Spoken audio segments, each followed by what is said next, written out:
أعوذ بالله من الشيطان الرجيم.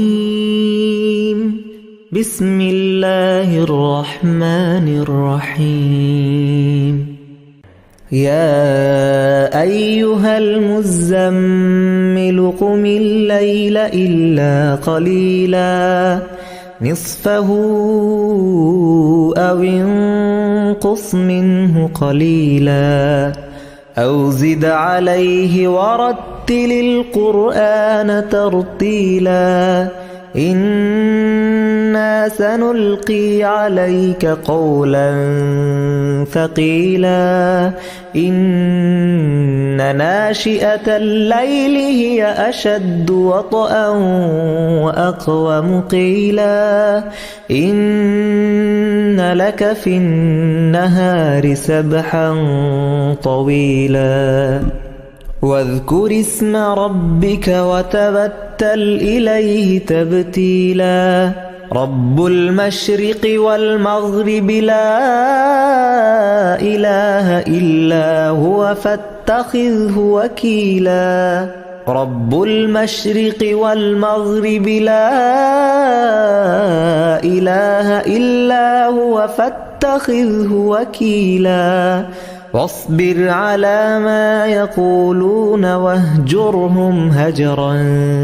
جميلا وذرني والمكذبين أولي النعمة ومهلهم قليلا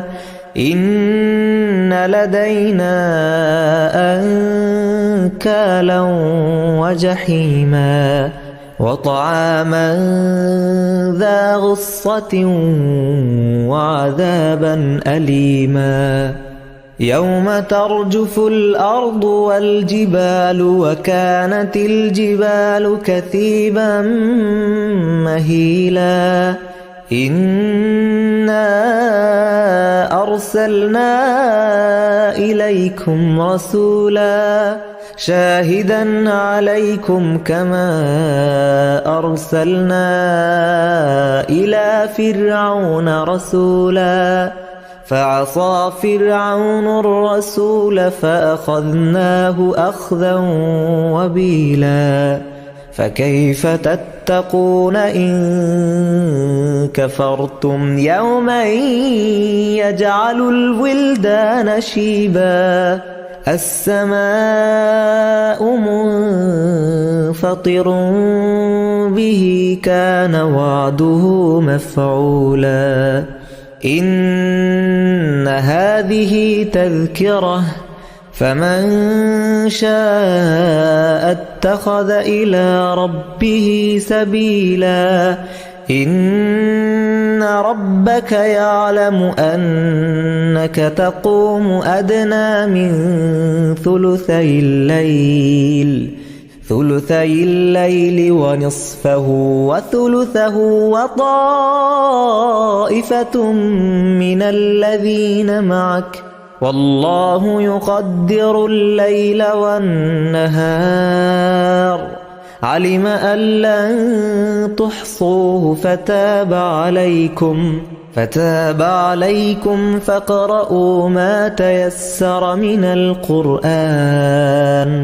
علم أن سيكون منكم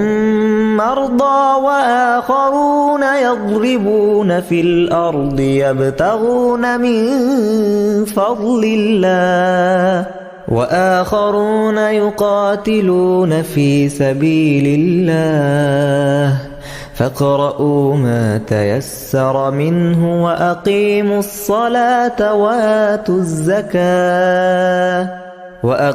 الصلاة وآتوا الزكاة وأقرضوا الله قرضا حسنا وما تقدموا لأنفسكم من خير تجدوه عند الله هو خيرا وأعظم أجرا واستغفروا الله إن الله غفور رحيم.